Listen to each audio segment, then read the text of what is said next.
bawat pindan. Yan, nilinis ko yan. Yung medyo namuti. Palitan na lang ng palara. O pati yung ilalim niya kinatasan ng mantika. Wala. Yan. Okay. Pati yung air fryer nilinis. Diyan nakababad. Ito, pinatay ko. Kasi ako lang naman eh. Siniksi ko yung mga ron. Tapos, dinideprost ko. Para makadeprost naman. Okay. And then, ano yung nagawa dito sa taas?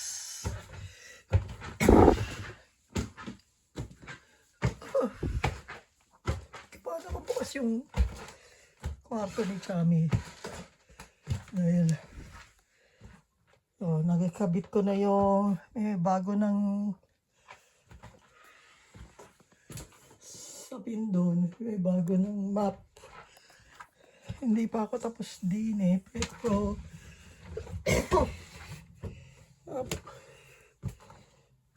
ito itsura. Wala na yung mga black. Malinis siya na alikabukan na yan.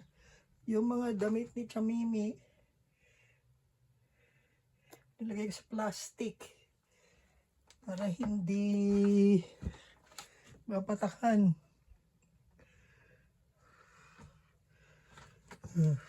Ito, pati rin to. Pati yung bulaklak na yan, malinis yan.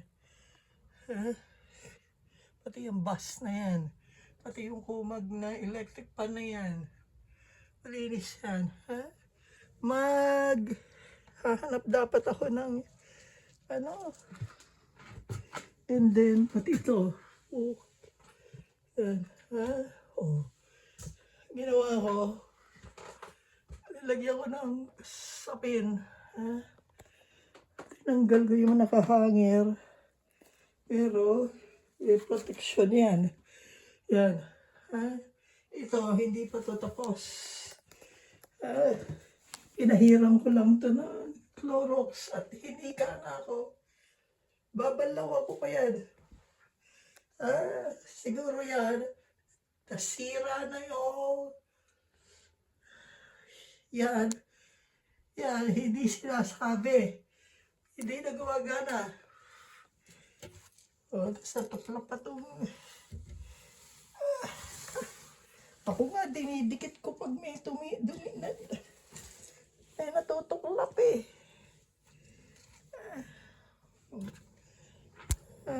Malinis ang kumag na mga bintanang yan. Alam mo, totoong, pwede mong dilaan. Sisingawin ko muna. Ayan na, malinis yun. Ito rin yung loob. Ayos ko yung loob. Babaki bukas pag may oras. Pag hindi, wala. Ayan si Titan. Very good siya. Ginawa ko kay Titan. May kasamang bag siya, pero hindi ginamit. Kasi may feedback na lumalabas yung alikabok. Ang ginawa ko, nag-tape ako ng bin liner. At saka ako ngayon, pati yung mga carpet na ano yan.